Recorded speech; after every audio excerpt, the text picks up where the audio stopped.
साबिक रियासती वजीर चंद्रकांत हंडोरे ने नांदेड़ का दौरा किया। यहां उनकी आमद को देखते हुए मुख्तलिफ प्रोग्रामों का इनेकाद किया गया। इसी सिलसिले में मुनक़िदा एक अवामी जलसे में कसीर तादाद में लोग शरीक हुए। तकरीब के दौरान बड़ी तादाद में लोगों ने भीम शक्ति इस समाजी तंजीम में शमूलियत इख्तियार की। अम्बेडकर मूवमेंट में बढ़ चढ़ कर काम करने वाले कुमार करतुड़ीकर ने अपने अनगिनत साथियों के साथ भीम शक्ति इस समाजी तंजीम में शमूलियत इख्तियार की। प्रोग्राम से खिताब के दौरान साबिक वजीर चंद्रकांत हंडोरे ने कहा कि पसमानदा तबकात के सभी लोगों को हक और इंसाफ दिलाने के लिए भीम शक्ति की जानिब से हर मुमकिन कोशिश की जाएगी। उन्होंने कहा कि करतुड़ीकर के भीम शक्ति में शामिल होने से नांदेड़ में ये तंजीम बहुत मजबूत होगी। इससे पहले करतुड़ीकर ने वंचित बहुजन अघाड़ी में भी अच्छा काम किया था। भीम शक्ति के जिम्मेदारान को भी उम्मीद है कि वो यहाँ भी इस तरह जमकर काम करेंगे और तंजीम की ताकत को बढ़ाएंगे।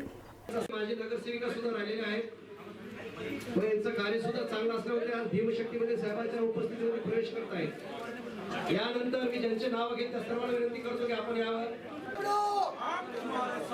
सुधाकर निकाले साहब तुम आगे बढ़ो, तुम्हारे साथ है भीम शक्तीचा चंद्रकांत साहब तुम आगे बढ़ो। मागील राजकारणाच्या 32 वर्षाच्या अनुभवामध्ये मी माझ्या आयुष्यामध्ये आंबेडकर चळवळीमध्ये कार्य करते वेळेस मी सर्व नेत्यांसोबत मी काम केलं, प्रामाणिकपणे काम केलं। मी कुठल्याही नेत्यासोबत काम करते वेळेस स्वतःच्या स्वार्थासाठी काम केलेलं नाही आहे, परंतु माझ्यासोबत प्रत्येक पक्षामध्ये त्या नेत्याकडनं अन्याय झालेला आहे म्हणून मी त्या पक्षाला त्याग केलं। परंतु मी जेव्हा शेवटच्या टोकाला आम्ही येऊन सर्व आंबेडकर चळवळीचे कार्यकर्ते एकत्र बसलो व निर्णय काय घ्यायचा ठरलं, तेव्हा आमच्या निदर्शनात सुरुवातीपासून एकच गोष्ट होती।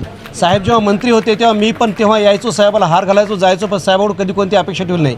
मी हा विचार करत गेलो की साहेबांनी सदैव समाजाला दिलं, मला जरी दिलं नसेल समाजाला दिलं त्याचं आम्हाला आत्मिक समाधान होतं व असाच नेत्याचं नेतृत्व आम्हाला येणाऱ्या काळात आमच्या समाजाला लाभावं या उद्देशाने आम्ही पूर्ण त्याग करून चंद्रकांत हंडोरे साहेबांचं नेतृत्व स्वीकारलेलं आहे। नाही तर मी महाराष्ट्राचा कार्याध्यक्ष म्हणून आणि मुंबईचा काँग्रेस कमिटीचा इन्चार्ज म्हणून या दुहेरी जबाबदारी माझ्यावर काँग्रेस पक्षानं दिलेली आहे। मी या निमित्तानं जिल्ह्यामधले दौरे सुरू केलेले आहेत। काल मी औरंगाबादला होतो, जालन्याला होतो, परभणीला होतो। त्याच्या मागच्या आठवड्यामध्ये मी विदर्भातल्या 11 जिल्ह्यांच्या कार्यकर्त्यांना बोलवलेलं होतं। काँग्रेस मजबूत झाली पाहिजे, काँग्रेस पक्षाची संघटना वाढली पाहिजे, काँग्रेस सत्तेमध्ये आणण्यासाठी आपण प्रयत्न करायला पाहिजे। जातीयवादी शक्तीला नेस्तनाबूत करणं ही आमची भूमिका आहे। काँग्रेस पक्ष त्यासाठी कटिबद्ध आहे। तर काँग्रेसला बळ मिळणं आवश्यक आहे आणि ते बळ मिळवून देण्यासाठी आमच्यामधला जो विखुरलेला समाज आहे, गरीब समाज आहे, भटका विमुक्त आहे, आदिवासी आहे, ओबीसी आहे, या सगळ्या समाजामध्ये फिरून काँग्रेस पार्टीची संघटना मजबूत करण्यासाठी आमचा सगळ्यांचा प्रयत्न सुरू झालेला आहे।